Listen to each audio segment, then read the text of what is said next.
grab your wine. It's time for Rosé All Day and Julie's a Mess, where we talk about current events and living in an intersex life. And now, here's Julie.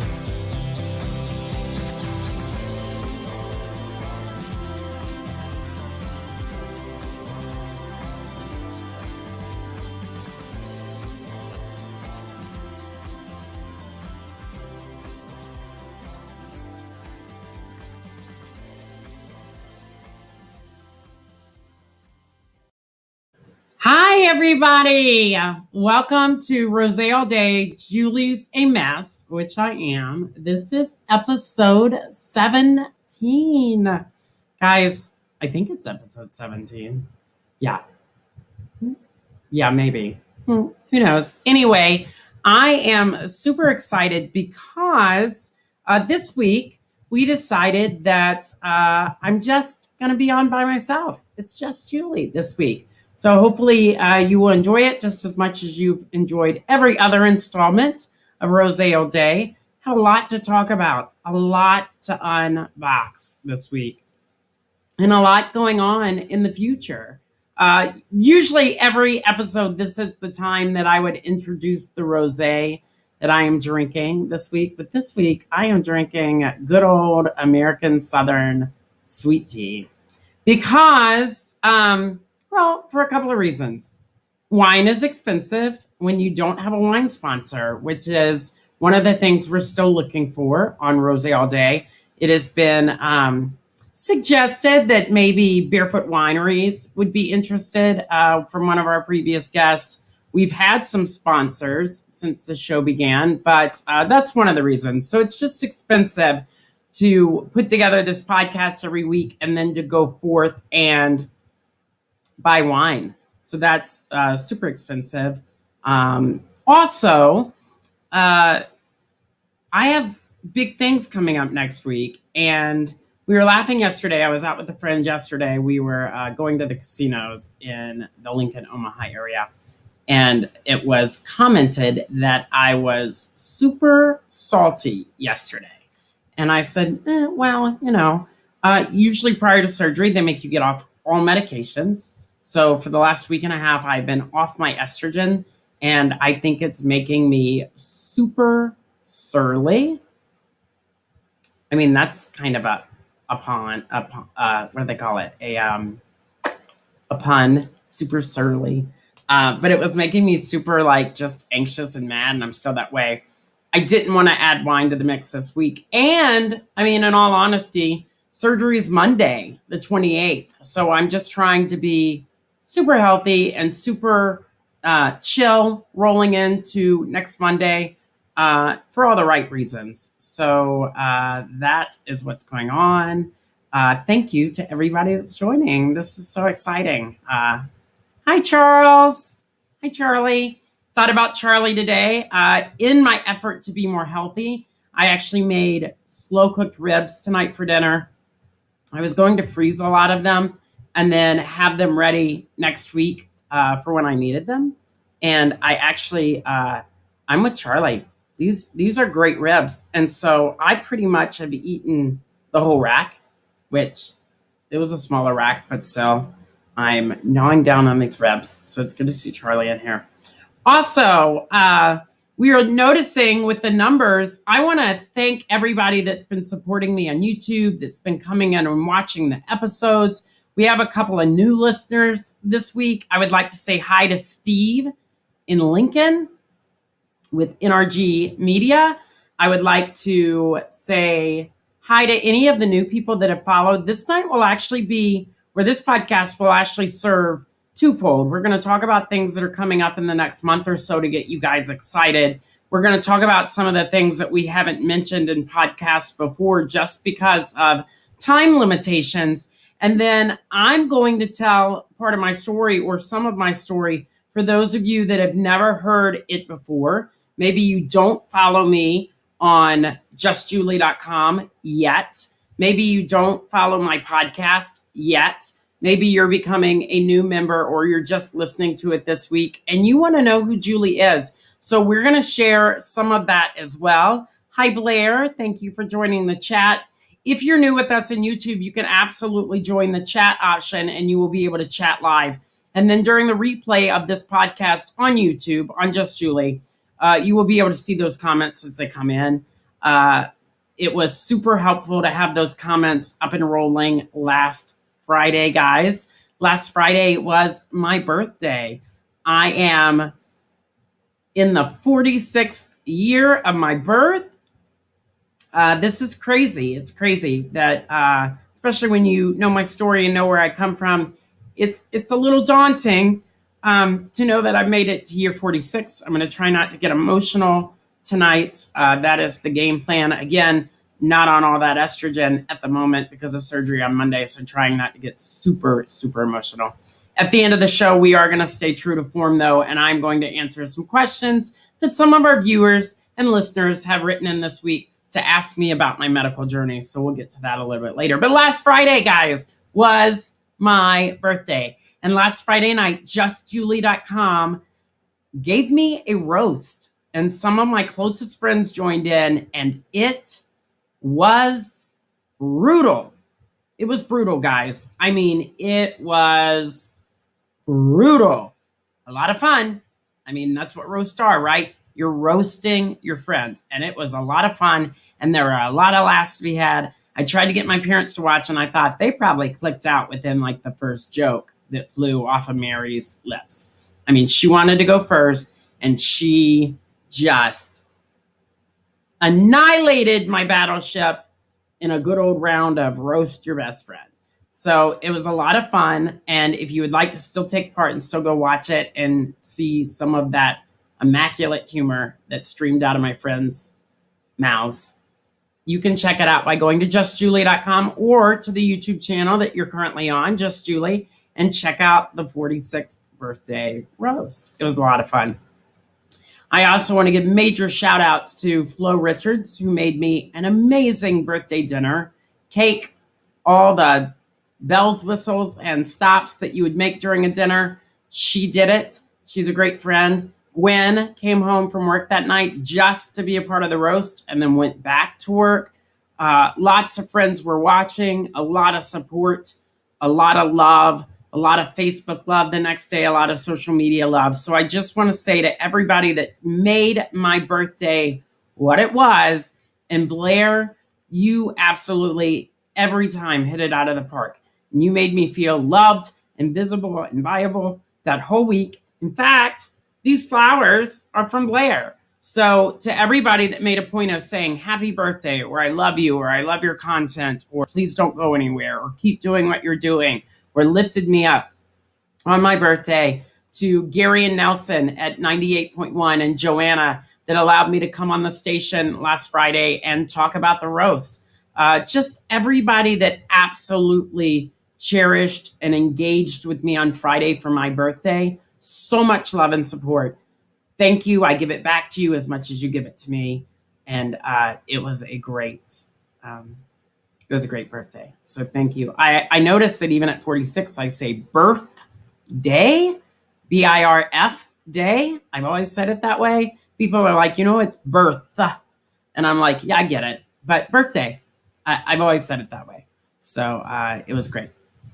Guys, no guests this week. Iced tea and me. That's what we're doing. It's Rosé all day with iced tea and me. You can still make sure that you're signing up to get, a lot of people have commented on this glass, Rosé all day, XX wine. You can still purchase it and other merchandise at justjulie.com under the store tab or merchandise tab. Stuff gets out to you relatively quick. I've now started selling jewelry as a paparazzi consultant, so you can join me on Facebook and find Jules and join that page. So there's a lot of ways to engage with me now, whether it be through justjulie.com or Facebook or Instagram or TikTok. There's so many ways that you can engage and be a part of my life, and I would love to be a part of yours. But one of those is by supporting XXY research, and this is one of the ways to do it. You've got an hour with me tonight. An hour! I mean, I can do it. I can talk and talk and talk and talk, but I'm not sure if you'll be able to stay tuned in. So, guys, Tony Dyer is with us. Hi, Charles. Tony, Charles, and Blair are in the comment section. We're going to be answering a question later from Vienna Hansel out of California. She wrote in with an important question. So let's get to it. Instead of current events this week, and instead of Juleigh's a mess, although I may have a story that I can tell that may be funny or just funny that maybe you don't finish. But this week, we are going to talk a little bit about who I am as a person and what my story is. So let's get involved in that. If you've already followed me on TikTok, I have 143,000 followers on that platform, and it is insane. And every day I try and go in and be a part of that. And that's a platform for me that I can educate about XXY, just like this is a platform that I can do that. I also speak around the country, sharing my experience as an intersex female, but you know all about that because you've been following me. But for the people that have not been following me, and this is your first time listening to this podcast or the first time hearing who I am, let's talk about that. My name is Juleigh Mayfield, and I was born 47XXY. What does that mean exactly? Well, the medical community in America for the longest time has pushed an agenda of two genders. You're either XX, female, or you're XY, male. But in all actuality, to this day, there were over 42 different genetic and chromosomal variations that lie on a spectrum between XX and XY. And while they're not readily being researched and discussed, they're there. And I fit into that spectrum being 47XXY. I have an extra X chromosome attached to every single one of my chromosomal pairs. At birth, that meant that I didn't have enough characteristics to be fully female, and I didn't have enough characteristics to be fully male. I am a hodgepodge, if you will, of both. I have chromosomes, genetic tissue, underlying issues of both. And we'll talk a little bit about the medical aspect of that in a few minutes. But not knowing, I was born in 1975 in Auburn, Alabama. Even if there was tons of research being done at the time, and there wasn't, doctors in Alabama, I'm almost proof positive, would not have given that information up to my parents. So I was born maybe with a little bit smaller, diminutive candy, as I call it, or let's just be real, it's YouTube on a male body. That would be a penis. Mine was a little bit smaller. And everything else kind of looked normal. And so the doctor basically came out and said, congratulations, you're having a boy. You had a boy, take him home, raise him. And right away, my mom and dad noticed some things that they didn't think was common because they had already had my brother and they had had a healthy pregnancy with him. My mom said, we noticed almost immediately that you slept a lot. She goes, the first day home from the hospital, you slept close to 18, 19 hours uninterrupted and undisturbed. And we didn't know if we should wake you up to feed you or if you were having an issue. And so they called their pediatrician back, they called their doctor back, and he chastised them and said, you should be so lucky. There are mothers literally everywhere that can't get their baby to sleep through the night. Yours is doing it. Don't wake them up. Leave me alone. Don't call me, basically. And we found out years later that when I get super tired and affected by everything that's going into my body, I sleep. I mean, I've had roommates that are like, you slept for almost 2 days straight. I thought you were dead. That's how my body reacts. I sleep, but I also have night seizures and I suffer from that and epilepsy. And then it's controlled, but whenever I have one of those, I sleep for a long part of time. And they often say with people, dyadic, which means you're not intersex, and then people like me who are intersex because I fall on that spectrum, they often say that when your body needs sleep, it sleeps. When you need rest, you sleep. So in a way, that's just the way my body works. But let's break it down a little bit even further for you. First, I have to quantify that not everybody that is born XXY is going to have the same journey or path that I've had. A lot of them aren't. I know maybe 15 women globally that were born XXY and raised as a male, but later on in life had to swing to the female end of their spectrum for health reasons. And we'll talk more in detail about that in just a few minutes too. So anyway, raised male, had a lot of the standard things that intersex babies are afflicted with now that they know, right? So didn't have a word for autism back then, but maybe had a little bit of autistic traits. Was definitely on that spectrum. Slow to walk, slow to talk, slow to pull up. Eye hand coordination issues, ADHD, basic math and learning issues. My parents were both educators. They couldn't understand how I was testing out at a genius level, but then not being able to do applicable stuff as an adolescent. I mean, that drove them nuts. And there was no research being done and no effort being put in to figure out why. So you can only imagine that that put a lot of strain on me growing up, trying to meet the needs of educators, but then also a lot of strain on my parents, trying to figure out why I wasn't applying myself and why grades and things that were so easy for my brother to hit and maintain, I was struggling with. One of their favorite stories to tell is that when we were little, they couldn't get me to do my math facts. They couldn't get me to learn standard multiplication and addition.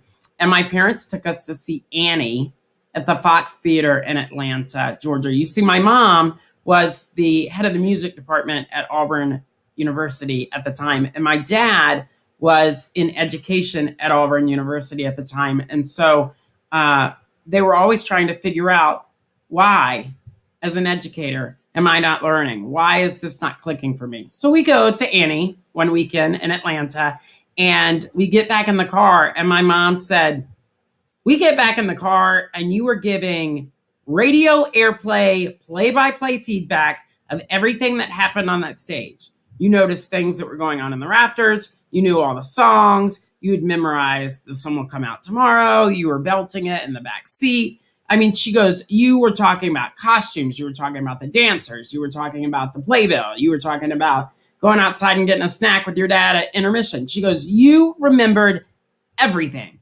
She goes, your brother turned to us and was like, what is going on? How is this possible? Like, how is he remembering all of this and not everything else? And then my parents were like, let's try and play music while he learns his math facts. And they said, turning on the music and allowing me to listen to the television and turning on kind of chaos everywhere else, I picked that stuff right up and just ran with it. And they were like, that was interesting to us. And we still didn't understand why, but that's how you were working. Another important story to point out is my dad. People often ask me on TikTok and other platforms, did my parents know? I don't think they did. I mean, the information wasn't out there and they weren't talking to them about it. But my dad said when I was about 2, I used to walk up to him all the time and kind of tug on his pant leg. And he would say, yes. And I would say, Daddy, I'm sick.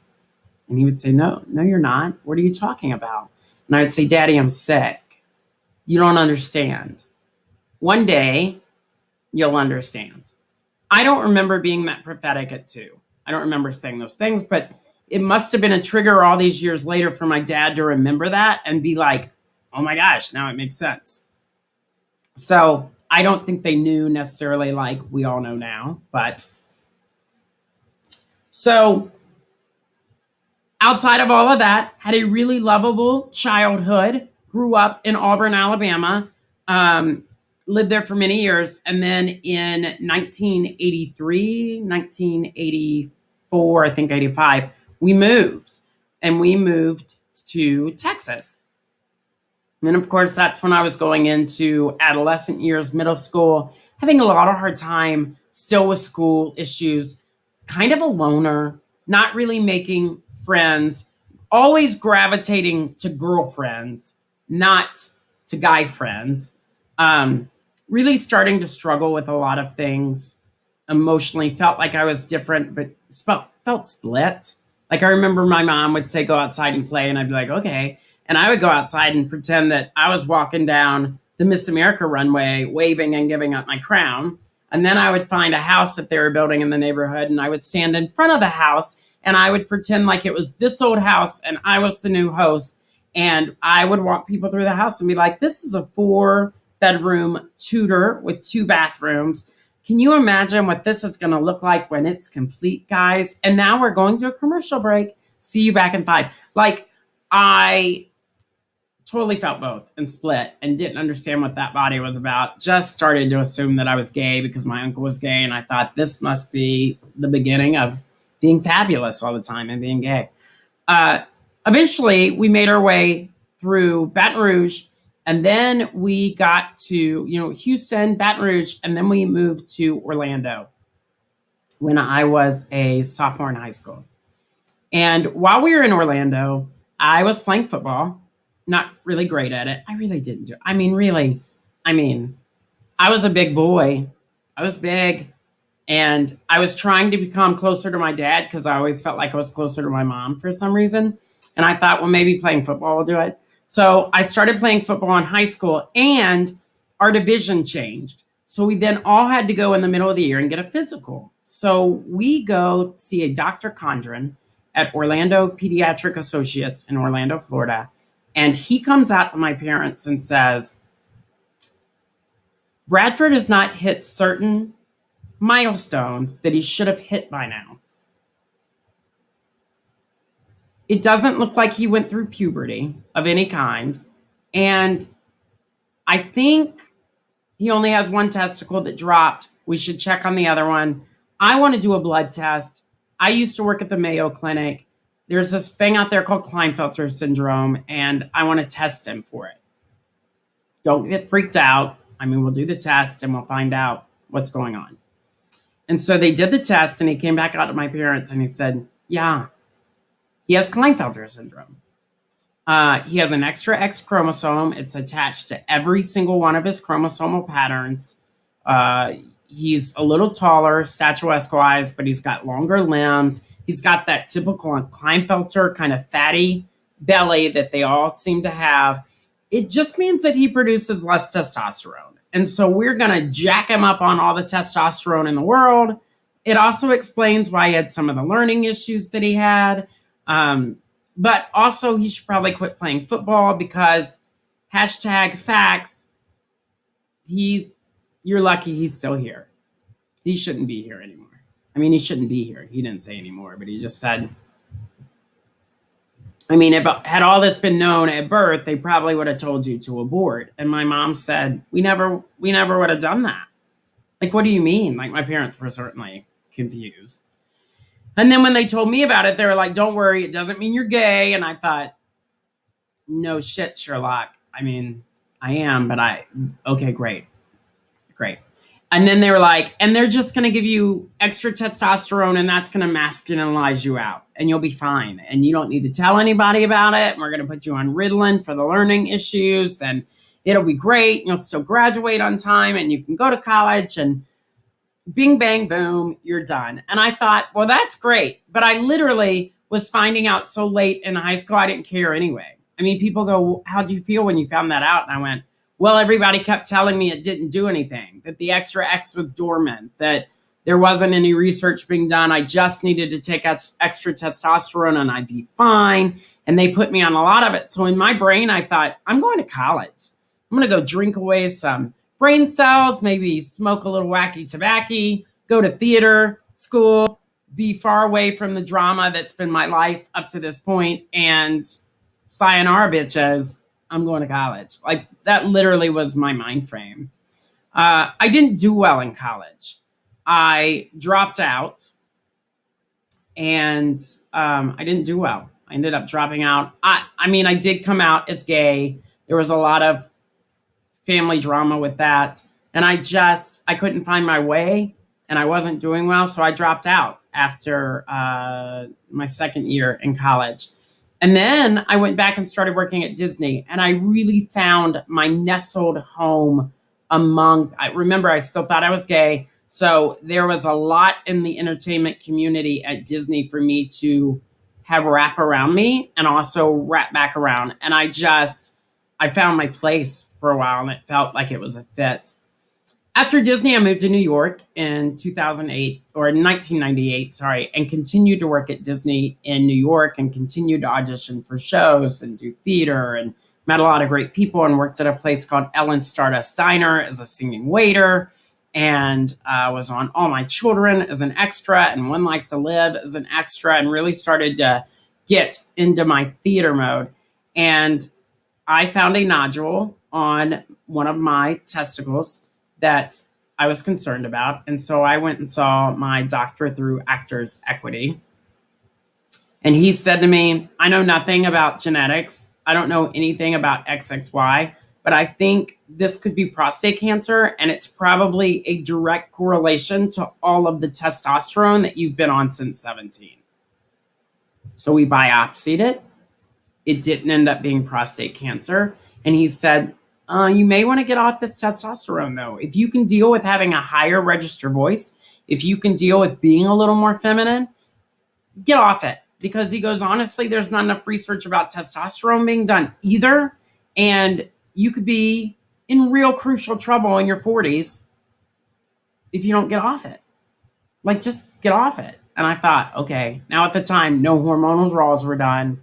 Nothing else to support any of that was done. He just said, get off it. So I got off it. Well, for the next 20 years, I wasn't on any HRT or hormonal help. And then in my 30s, I was living in Los Angeles. I was doing film and television still. I'd done Glee, The Mentalist, Criminal Minds, CSI Miami, CSI New York, CSI Las Vegas, where I played a dead hooker. I was booking gigs as male and female on The Middle, on Desperate Housewives. I literally was living my best life. Although I was not starring next to Brad Pitt in a major motion picture at the time, things were starting to happen. I got my SAG card. I was super happy. And then in my early 30s, my body started to shut down. I got what I thought was IBS, and it literally would be where I would spend hours in the bathroom. And sometimes, I mean, let's be real, sometimes I'd shit myself in public. I was having really bad issues with that. I was losing a ton of weight. I chipped a tooth and went in to have it looked at, and they said all 32 of your teeth have or need root canals. And you can either spend the next 9 months in a chair getting all the root canals done and maybe have to come back in for more, who knows, or you can get them all removed and we'll give you dentures or implants. But then in the process of trying to give me implants, they found out that I had bacteria that was caused from being XXY, that a lot of intersex people suffer from, even Down syndrome people suffer from it, called toroidontism. And that had allowed a bacteria to get into the bone mass in my face and destroy it. So now they said, you can't ever have implants because that could crack and shatter your whole jawline. You're going to have dentures for the rest of your life. Dentures. At 35. I mean, I thought my life was over. And while it was said they're not your grandfather's dentures, they're not George Washington's wooden teeth, they're going to look really natural, and they do. And I get a lot of compliments on it. $36,000 later, that was a lot to kind of embrace at 35. Then I got bit by a brown recluse at a theme park in California and almost lost my entire right leg in 3 days. Things were happening and I didn't have an answer for why. And everybody that I was seeing in every capacity in Los Angeles was saying it's related to you being XXY. And I thought, never had this many issues before. Why now? In 2015, I left Los Angeles and moved to Atlanta to be with friends, be closer to family. I'd also gotten a gig on the Vampire Diaries. And then I was going to Europe for 3 months, starting in March of 2015. I was going with friends that were going over there for their honeymoon, and they wanted somebody younger to kind of be there and wish and kind of figure out if any issues kind of surfaced. But I was going to audition for Game of Thrones, and I was super excited about it. And within the first week of being in Ireland for the first month of our jaunt, I got bit by something on the second toe of my foot, my left-hand foot, or my left side foot. right next to the big toe. And by the time I had auditioned and made it through Scotland and was now in England, we went to Paris one weekend and I unwrapped my bandages because I couldn't find anything that would help with the healing process. And I had tried everything while I was over there. I knew enough French from high school to go into a chemist in France and get some hydrogen peroxide. Now, mind you, they gave me a huge bottle, huge. I was like, I don't need this much, but I went back up to the hotel. I opened it. I poured it all over my foot. I soaked my foot in it, wrapped my foot up, went to bed. The next morning I woke up and that toe was black and spongy. Checked into the Georges Pompidou Hospital in Paris, France. Spent a night in that hospital, mortified because all I had was my paper passport on me and a couple of prayers in my back pocket. I was praying profusely. I was hallucinating at that point, and I also knew that I had sepsis because I could see it traveling up my leg. And the Paris doctor was like, well, we're going to see how it progresses for the next 2 weeks, and then we'll give you some antibiotics, and then we'll remove it. I thought, I could be dead in the morning. That's not going to work for me. So I checked myself out of that hospital. Kind of funny note, the doctor was super rude. I had a Russian doctor, and he was super rude. And he had pointed at it, and he was like, you're gay? And I was like, yes. And he goes, you have AIDS. And I was like, no, I don't. And he goes, well, and he pointed at my friend Dolly, and he made this sawing motion, like we have to saw it off. And I thought, love your bedside manner. Kudos for being an asswipe. So he ran up to us as we were leaving because I told Dolly, I'm checking out. We're going back to England. Like, I'm taking my chances. Maybe I'll die on the way. Maybe I won't. I don't know. But I'm not staying here. I love France, but I'm out. So we're leaving the hospital, and he went, where are you going? And I said, I'm checking out. And he goes, stupid Americans. And I went, excuse? I turned around and I was like, excuse me? What? And he said, well, this is where they brought Princess Diana. And I said, a newsflash, you didn't save her. She died. And I turned around and I was like, I don't think you got the memo. And I left. So we get back to the train station in Paris, France. I know this is all kind of B-roll for the rest of the health story that you're listening to, but it's still fun and exciting and gives you a pinpoint highlight into who I am still as a person. I'm that same person, by the way. I mean, I'm still no filter. People piss me off. I tell them, like, still that girl. So maybe just a little more wiser and softer sometimes, but still right there. So check myself out. We get back to the train station to go back to England, where all my stuff was, whereas my passport was, all that stuff. And Customs wasn't going to let me back into the country. They were like, you have a raging infection. You need to go to the hospital. And I'm like, I can't stay here. I'll end up dead. They are not taking care of me. Even the cab driver on the way back to the train station had said, they don't like Americans. Like, they're not here to help you. They rarely like British people. And I was like, oh. So I was like, yeah, I love the city, but I'm taking City of Lights, but I'm taking my chances elsewhere. So I begged and pleaded with Customs to let me back into England. And the lady was like, I can't. My hands are tied. And then this young gay guy walked up. I mean, look, when you're gay or you think you're gay, you use that gaydar. And I used it. And I was like, hey, Mr. Man. Anyway, I stood there and I said, during the war, we were your allies. And you were ours. And I said, I really could use an ally right now in this moment. I really could. And they were like, all right, you can come back in. But the first stop that you come to on the train rail that has a major hospital, you're getting off at that stop, whether it's your stop or not, and you're checking in. And that was a Monday.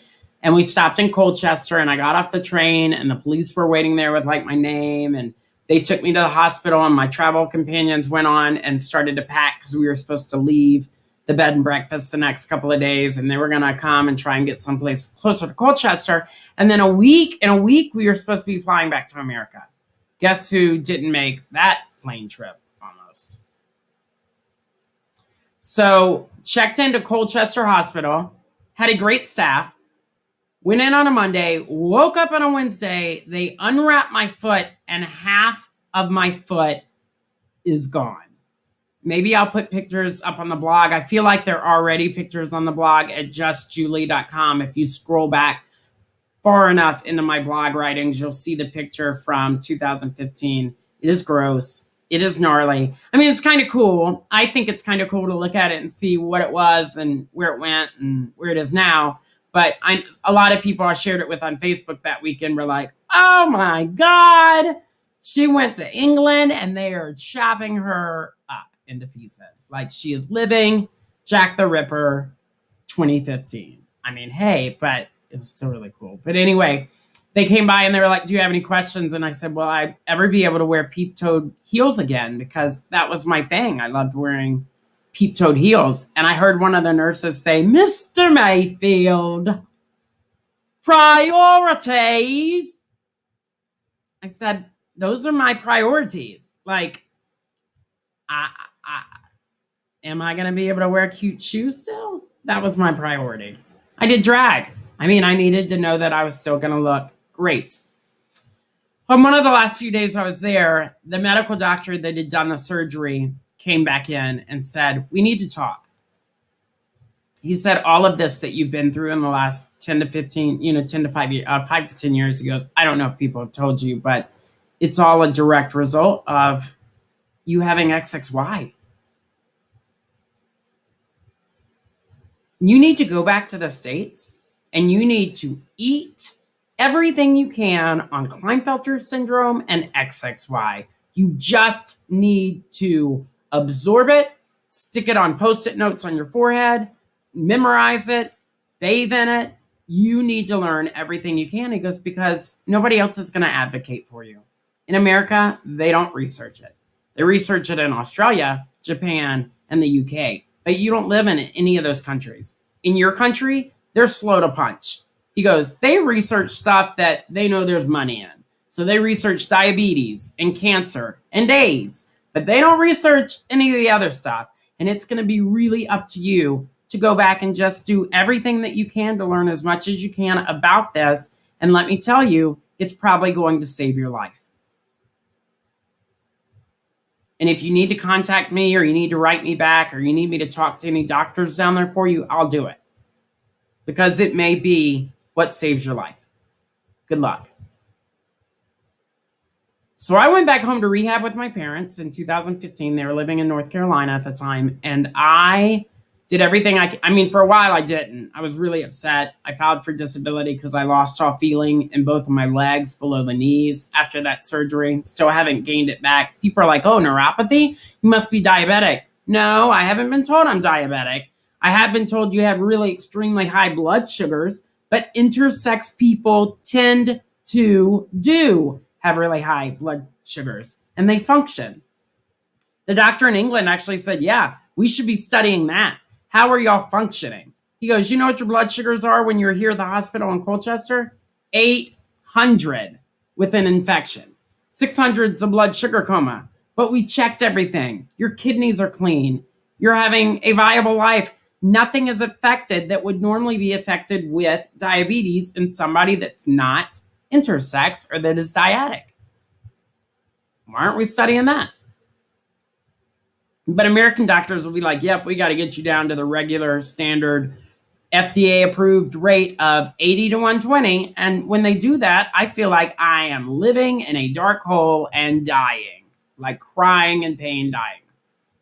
So now my doctors are like, let's keep you at the 243 range because you function at that range and let's just monitor it from now on. And people that are dyadic go, how is that possible? And I'm like, I don't know how that's possible either. That's what we should be researching, but we're not. Anyway, got on disability, really started to eat and just absorb everything about XXY and Klinefelter syndrome. And then in 2018, the National Institute of Health in Bethesda, Maryland, which is kind of like the top research facility for all things in America. A lot of military work there. A lot of doctors start there and do the residency there. They contacted me about doing a study on XXY males. And they said, look, we noticed that you've been doing all these moderator positions in XXY groups and Facebook groups. We'd love to be able to get our hands on some of those people. I'm like, that's probably not going to happen because people with XXY have been marginalized for so many years that they're holding this stuff close to the vest. And then when they try and go get a doctor, doctors are saying, I don't believe in that shit, so I'm not going to help you. So then they're getting even further put. I said, I'm not opening up my Facebook groups so you can cherry pick people. But I'm not married and I don't have a relationship and I don't have any kids. So I'll come do it for you. I'll come do the study. And they said, that's great. Not only will we be able to study you and get the information we need, but we are going to do a full diagnostic run on your body this week. And when you leave, you'll have a blueprint for the rest of your health life. And I thought, well, bonus, sign me up. They paid for me to come, and then they had also paid for me to bring a friend. But of course, my mom and dad were not available. They worked, and none of my friends were really available. And I thought, I'm using this as a vacation. Like, I don't need anybody here that I need to worry about while I'm doing this. And then, a friend would be like, oh my God, what'd you find out? And oh my God, that's horrible. And I thought, I don't need that. I got this. And so I went on my own to do it. And the week that I walked in and we were doing the preliminary interview, they were like, who'd you bring with you? And I went, nobody. I'm a big boy. I got this. You figure I'm 43 this year. I have lived a lifetime of issues. I've learned everything that I can about Klinefelters and XXY. Let's do it. And they said, well, we really wish you had brought somebody because we just know that usually by Wednesday, Thursday of the week, our subjects have a mental break sometimes. And I went, oh, great. Well, if I have a mental breakdown, you'll be here. And I'm right in the middle of a big hospital. So I'm sure I'll be fine. Like, let's do it. But I was a little like, because it was a little Stranger Things-ish. Like I was waiting for him to put me in a room, put a aluminum can in front of me and say, okay, Brad, crush it. Let's see what you can do. I felt very alienistic going into that research project. And after 6 hours of audio therapy and cognitive therapy and having to go through everything that I went through when I was a kid with the Rorschach test and ink blots and what do you see when you look at this and how does this make you feel and what's something literally, and genetic counselors. I went and then MRIs and MRAs and contrasted MRIs and contrast. It's literally, if you think about it in the context of a car, they took the car down all the way down to the frame of the body. And then they looked at everything and put it all back. That's how intensive and intrusive this week was. Wednesday, we did hormone draws.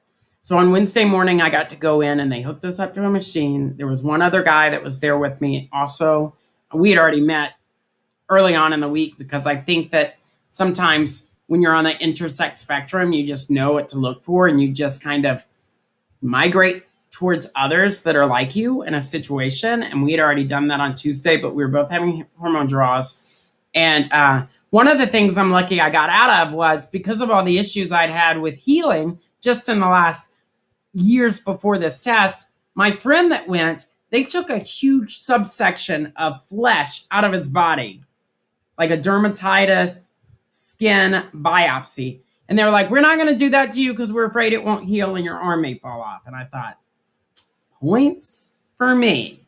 Because I saw his and I thought, oh my God. So we're doing hormone draws. Now, after our hormone draws, the other guy went on to do other tests. I was supposed to have a contrasted MRI that afternoon. And my team of 8 doctors on the study walked in and said, we need to have a conversation. And I said, okay. And they said, here are a couple of things. You know that you're XXY. Yes. You know what that means. Yes. You know that, some of the things about your body. Like, you grew breast tissue at puberty. And I went, yep, moobs. Here they are. And he goes, you know that you don't really have a strong defined Adam's apple. And I was like, yep. And he was like, you got one. It's just really diminished, as it often is in intersex people. And then he said, and you've had hormone issues. And I went, yeah. And you had a prostate cancer scare in your 20s in New York. Yes, sir. He was like, great. He goes, you're 43. He goes, everybody produces a free range level of estrogen and testosterone. Your body produces everything naturally. He goes, for a male in his 40s, your testosterone levels should be above 800. And your estrogen levels should be above 400 because we all produce levels of both. And you also haven't been on a defining hormone for the last 23 years, 22 years. And I was like, correct. And he goes, okay. You're 43 and your free range testosterone level is 7.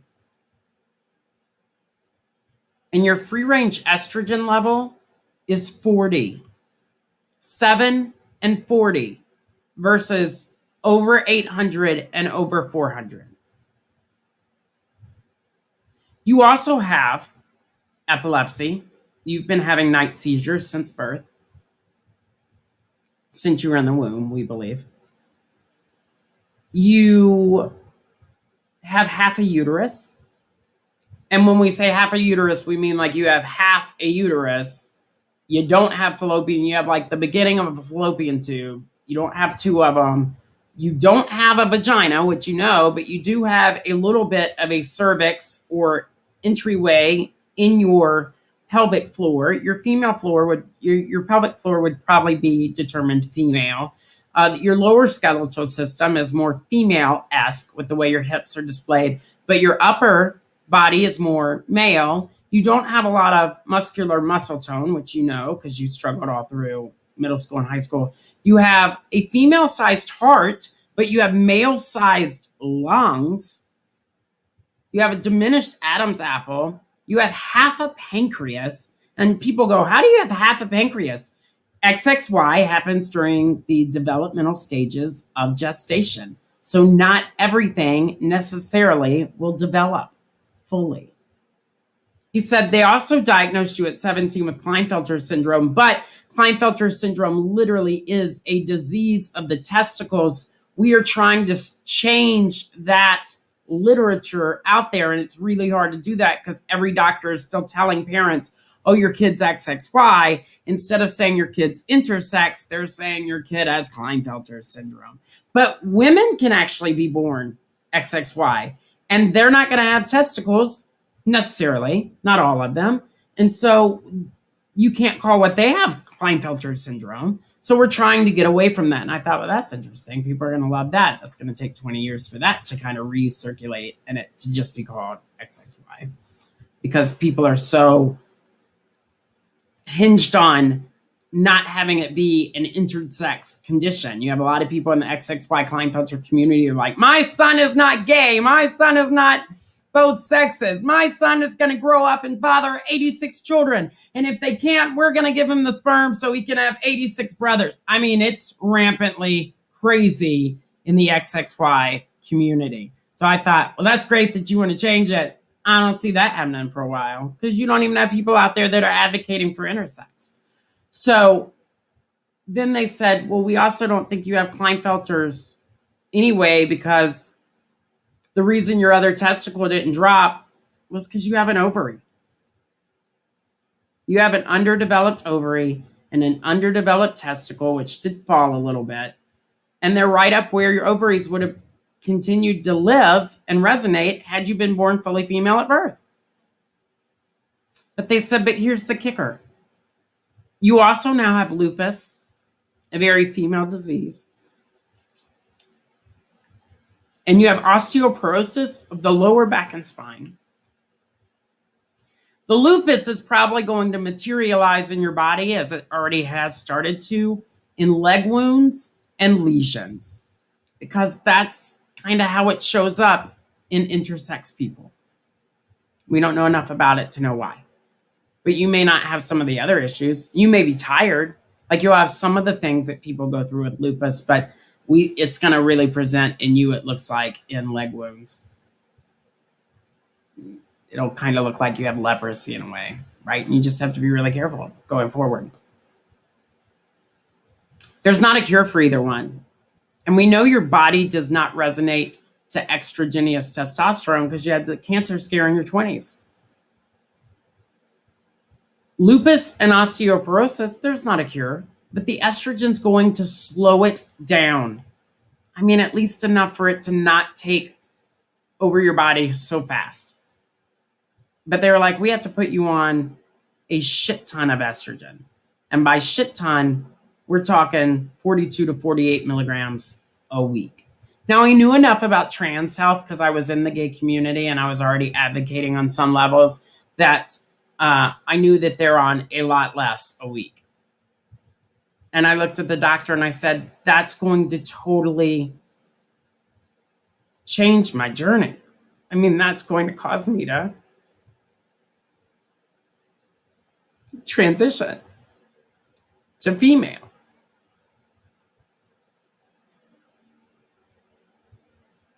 I said, look, what if I go home and I have the ovary and the testicle removed, and they said I had precancerous cells in my cervix floor, and I said, what if I get those removed and I just continue as Bradford, because I've created a career as Bradford. I have nieces and nephews that know me as Uncle Brad. You know, my mom and dad are in their 70s and 80s. I have always thought about other people, and I was in full form at that moment thinking about everybody else and how they were going to have to deal with this. And the doctor said, yeah, you can do that.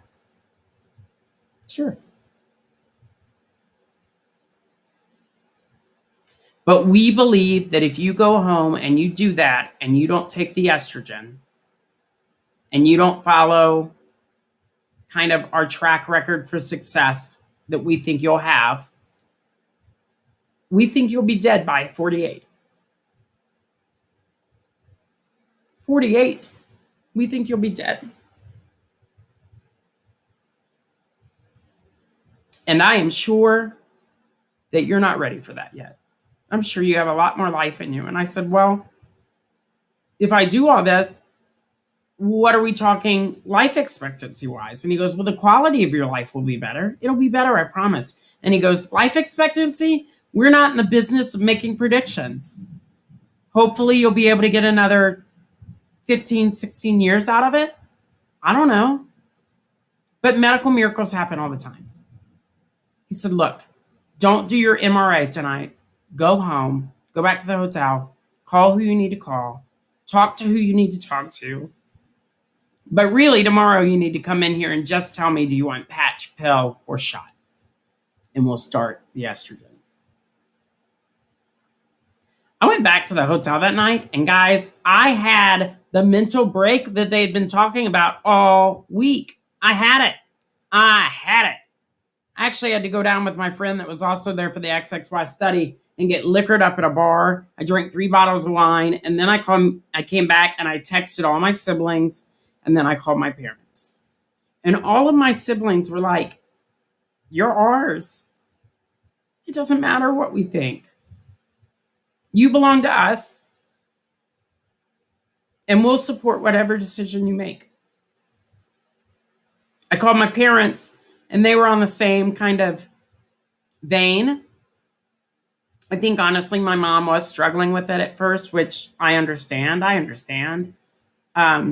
was struggling with it. I know she was. She turns to humor when she gets nervous. So do I. So she threw some jokes out, and we kind of giggled and laughed, but I was really not in the mood at that point. So I kind of took it as she just didn't care as much, which I know that's not the case. I just know that's her. My dad,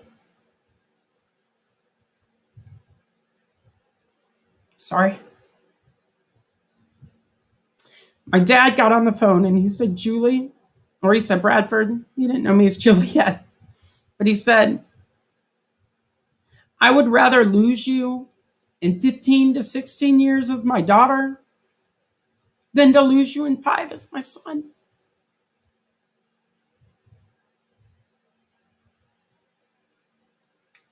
So you're going to go in tomorrow and you're going to tell them, give me the estrogen. That's what you're going to do. And so that's what I did. And I went in and I said, I have some questions. I was like, what am I going to look like? And they said, well, what's your mom look like? And what's your sister look like? Yeah, you'll look like them. And one of the doctors said, show him what you look like in drag. So I did. And he went, yeah, you're going to look like that. A little softer around the edges because the estrogen's going to bring out all your feminine features. But you're going to be stunning. And he goes, and your breasts are going to perk up. I mean, we'll talk about that in a second. But he was like, you're going to be stunning. And good luck. And he was like, I do have a question for you. He goes, we need to make sure that mentally you're ready for this. Because as soon as you get home to Orlando at the end of next week, you're going in to have that ovary and testicle removed. You're going to have all those precancerous cells scraped. You're getting basically an intersex hysterectomy. You know, you're going on estrogen today before you leave. Like, he goes, but we need to know that you're ready for it. And I looked at him and I told him that I'd prayed about it. And I said, look, basically, for the last 43 years, I've been a Ford Pinto. The paint's peeling off. The tires are cracked and worn and busted. You can see the radial through the tire rubber. The brakes are shot. Everything about this car is literally, the windshield wipers are broken. The mirrors are broken. The lining on the inside of the car is falling down. The headlights aren't bright. Just everything that could possibly be going on is going on. And I said, but by taking the estrogen and following the NIH's guidelines for success, you're giving me a brand new Mercedes-Benz S-Class to finish the race.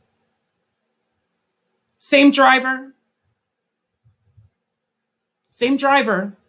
because this is just a vessel and my soul is what matters. So it's the same driver, just a better vehicle. And he said, yeah, absolutely. I love that. You're ready. Go home. And that was 3 years ago this week.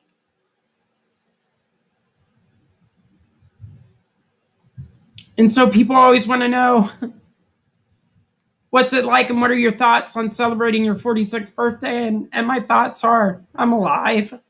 I think I'm always going to be trepidatious until I turn 49 and 50.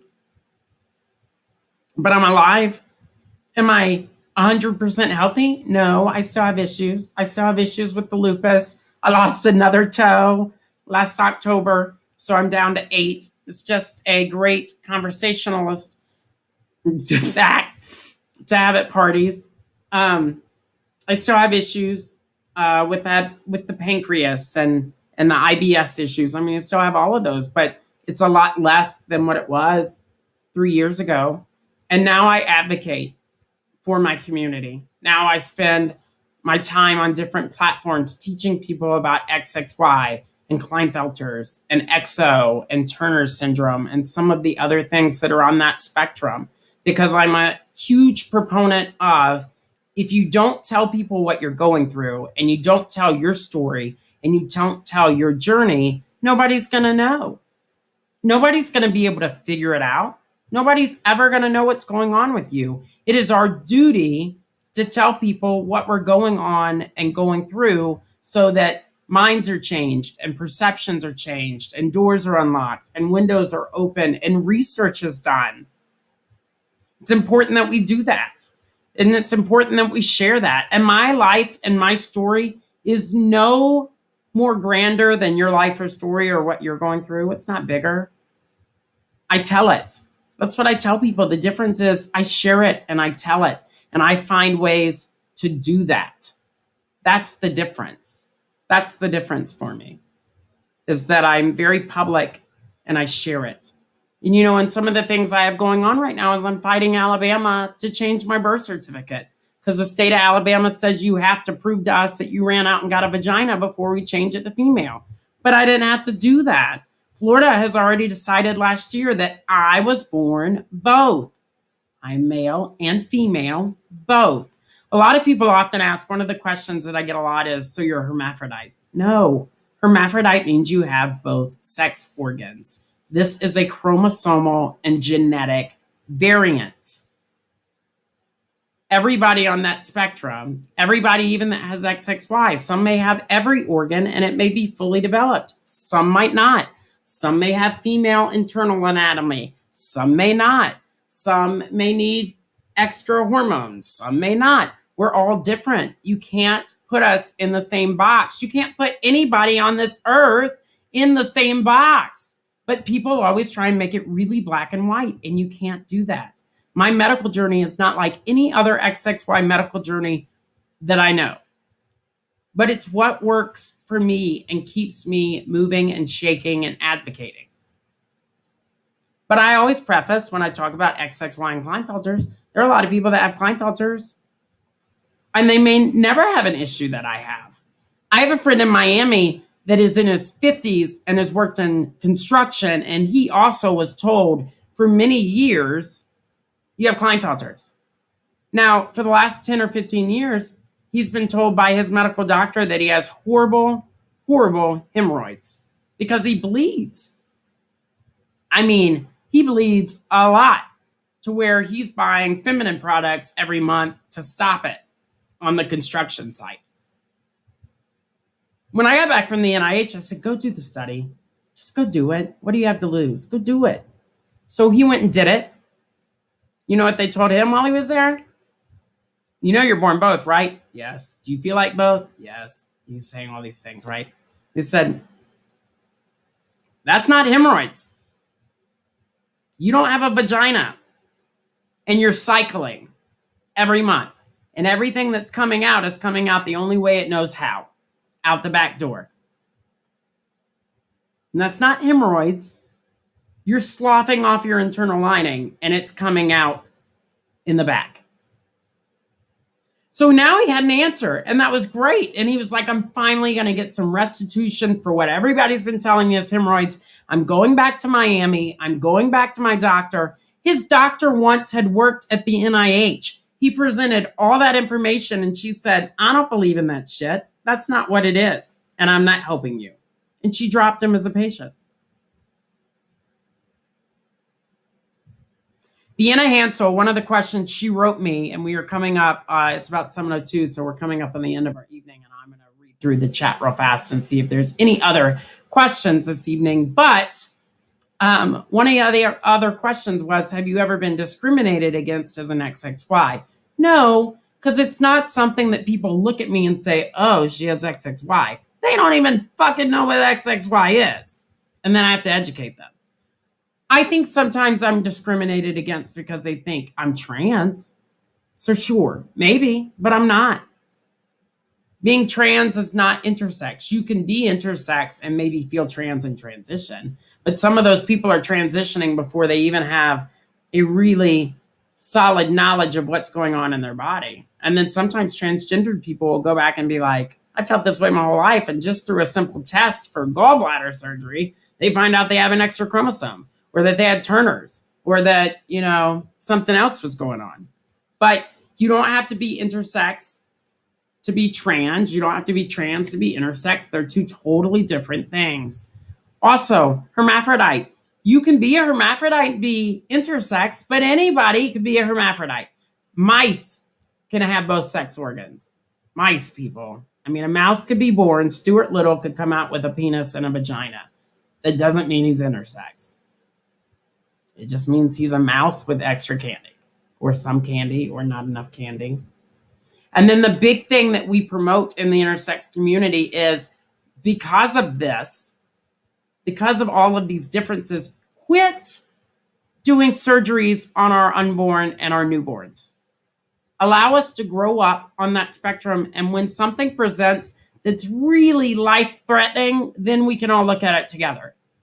But until puberty, let us figure it out, because I think we are meant to be here. And I'm starting to kind of push now everything that I wanted to talk about into the last couple of minutes of the show. Let's talk statistics. Since the 60s, the medical community in America and other countries have pushed XX and XY only. And they say if you're born in that spectrum, in that intersex spectrum, you have an abnormality and you should be terminated. People don't like to talk about it, but I'm going to talk about it. We're talking about it because it's huge. You ready? 2% of the world's global population has an intersex variation. 2%.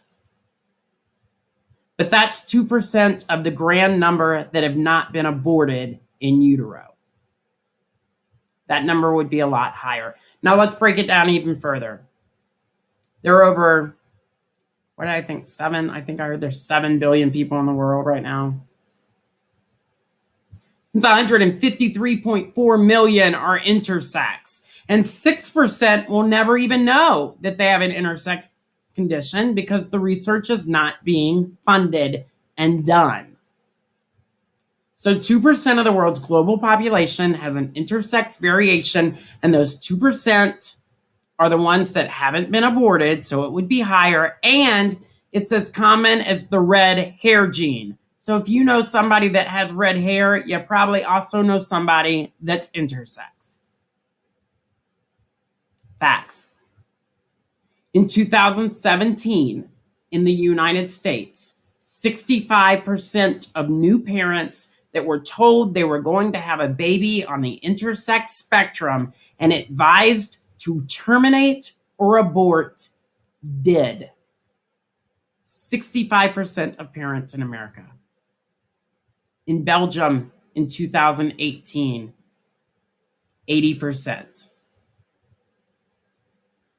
Not only were we viable and visible and we're supposed to be here, we've been being born for centuries. My good friend Ella Ora, who's in Spain, she and I are releasing some information in a very public way soon where it's documented through centuries. I mean, we're talking documented. We're talking back before Christ. If you had an intersex baby or a hermaphrodite baby, they would put you in a basket and float you out to the ocean because they thought you were an omen. We've been around forever. And as a fellow Christian and as a Christian myself, people always say, well, that's not a God thing. How do you know? Have you met him yet and come back to give us all this glorious information? How do you even know what heaven and hell are? You haven't met him yet. But I guarantee you this. He creates intersex in every other species alive. So if you're Christian and you believe that he created everything and he didn't create mistakes, it would be very dumb of you and callous of you to not think that he's not doing this in humans. Because they're literally birds and kangaroos and plants and fishes in the ocean that are intersex. The parrotfish starts out as a male and 4 years into its reign, switches to female overnight in the goddamn ocean. Oops, I said goddamn. That's not what I meant to say. But that's how frustrated we get in the intersex community. It's happening all around you, and you don't have to believe in it. And I always say that too. A lot of people don't believe ghosts exist, but that doesn't mean they don't. It doesn't mean they don't. But it's happening. And we need to flip that script. We need to be talking to people that have medical issues around the globe that are not being spoken to. And we need to find out what their story is and what they struggle with. And we need to share that so that cures and better care can be found for everybody. Intersex, dyadic, everybody. That's what needs to be happening. That's why I do Rosé all day. Just gives me another platform. That's why I would love to be on the radio or in any capacity, because it opens the door to more education and more conversation about what we should be talking about and not so much what we shouldn't be talking about. Guys, I'm going to read through the comments real fast. Have you had difficulty finding doctors to treat your condition? No, I've been extremely blessed. But I also feel as a Christian that God has opened the door for me to use the second point of my life as a way to educate and change minds and perceptions. So I feel like it may be a God thing that I've been lined up to be in trajectory positioning with the right doctors. Are there people in the intersex community that absolutely cannot find the right doctors? Absolutely. Are there people that are constantly told, you have a boy, so we're going to give it everything to make it a boy, don't worry? Absolutely. Is there research and education and support out there? No. Intersex people are finding each other, and then it really is even more of a hodgepodge of what works for some and what works for others and what doesn't work for some and what doesn't work for others. And then they're sharing information that they think is going to be viable, but we're all different. So what works for John, who has XXY and is 63, may not work for Stephen, who is 8.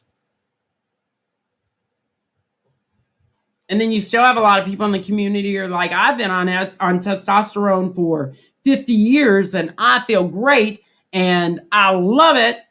And then you're like, yeah, but you also have prostate cancer and gout, and didn't you have lung cancer? And they're not making the connection that it could be exactly tied to your XXY or whatever your intersex condition is. Because in America, they're saying, oh, you had this, we'll treat that. Oh, you had this, we'll treat that. I don't know how you had this, but you have it too, we'll treat that. It's all connected on some level.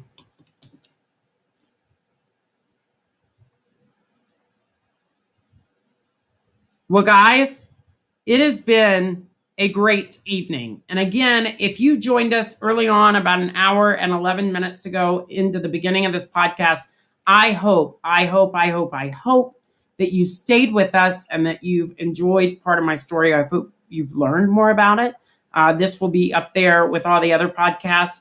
Let's talk about some of the other podcasts really fast and a couple of things I'm excited about. I started a fundraiser on Facebook for my birthday for Interact. Interact is an intersex organization that is fighting for unnecessary surgeries on intersex people to stop. And I asked for $200, and 6 people stepped forward and raised that for me for my birthday. So for Interact, thank you for allowing me to do that and for having that platform. Thank you for everybody that donated and was able to send money to Interact. If you want to support me in the future and you don't want to necessarily support Cash App or Venmo or PayPal and pay me directly, if you would like to just find a charity that you can donate to that supports people in my community, Interact is a great one to look into. And thank you to everybody that contributed to that fundraiser. July. Let's not get ahead of ourselves. Next Monday, guys, I am having breast surgery. So yes, I've had these breasts since high school. And when I get undressed at night, I look like King Louis without any hair. So I wanted them lifted and I want a little bit of an implant put in. So that's what I'm doing Monday, the 28th at 8 o'clock in the morning. And Tuesday, maybe I'm stupid, but I'll be right back here on Rosé All Day Tuesday night, a day after my surgery, not looking as pretty probably. I may put on makeup, but I'll probably be laying on the couch in pain. But we're going to have another great Rosé all day. And I don't know if I'll be drinking, but I will be on pain pills. So it should be enlightening and entertaining nonetheless. But I'm doing that next Tuesday. July on Rosé All Day, Julie's a Mess. I'm super excited. I have booked all 4 of my guests for the month of July ahead of time. That is a first for me. That never happens. But July on Rosé All Day, we are doing face character Disney series. So you all know I worked at Disney and I had a great time there, but all of my guests for the month of July have been friends with a very famous princess, fairy at Disney in the time that I was there. So each week we will be having a guest and we're going to be talking about their time at Disney, some of their favorite stories. We'll go back to Rosé All Day and Julie's a Mess. My stories will be Disney themed in origin, maybe trying to even get them to open up about some of their time at Disney, but it's going to be a lot of fun just to kind of throw out, and maybe it'll be fun for you to join back in and guess. We're going to have a former Belle and Ariel. We're going to have a former fairy godmother. We're going to have a former Prince Ali Aladdin. So we're going to have a lot of fun during the month of July. So make sure you're tuning in. The first episode will be July 6th, right after 4th of July. And then it'll roll on through the 27th at the end of the month. And I'm super excited to see those friends and talk to them. And I may or may not still be in pain. But I'm super excited about that. And now I'm starting to sorry. I've been talking for an hour. But I got it. This is smooth, right? I mean, if it was a radio station, I'd be like, and thank you. Hope you have a great day. And here's some Ariana Grande. Anyway, my cheekbones look super cute today. Vein much, Julie? No, not at all. So then let's see what else is going on. So breast surgery on the 28th, the month of June. I have a Patreon account. A lot of people want to know what it's like to put up a webcast like this. If I don't get a wine sponsor, I have to continue to buy my own wine. Patreon would really help. If you sign up for as low as $5 a month on Patreon, you get perks, guys. We are going to start doing after the podcast where you get extra time on your own with myself and my guest every week. You may get stickers. You may get gifts. You may get merchandise, but you can sign up for as low as $5 a month, which is nothing. That's a Starbucks coffee. That's a cup of coffee. And that helps my podcast out. It brings you better content on my podcast. It really helps us out at justjulie.com to make sure that we are bringing you great content on a regular basis. So that would help as well. That all said, thank you so much for joining me this evening. It is about 7:16. It is time to get off for this edition of Rosé All Day, Julie's a Mess. Thank you so much for your love and support. Feel free to email me at julie@justjulie.com to ask me questions that I can put back into my podcast. Feel free to join our chat each week. Feel free to comment on YouTube. And if you're subscribing to our YouTube channel, make sure you're also clicking the bell up in the left-hand corner. So up in the left-hand corner or right-hand corner, when you subscribe to our YouTube channel, click on that bell. That's going to notify you of interesting things. And follow me at justjulie.com. We just had 5 of our new subscribers to our newsletter win $50 Uber Eats gift cards just at the last big event, which was my birthday roast. So there are perks to being one of my friends. I'm just saying. I love you all very much. Thank you so much for your support. Thank you for championing me on to be better every day in this lifetime and to share my story and goals with people that don't understand XXY or what it means to be living an XXY life. Love you all, and I will see you all next week. Night, everybody. For more content, follow justjulie.com. That's just Julie, JULEIGH.com. Thank you to our guests, and thank you for joining us this evening. Join us next week as Julie tries a different rosé.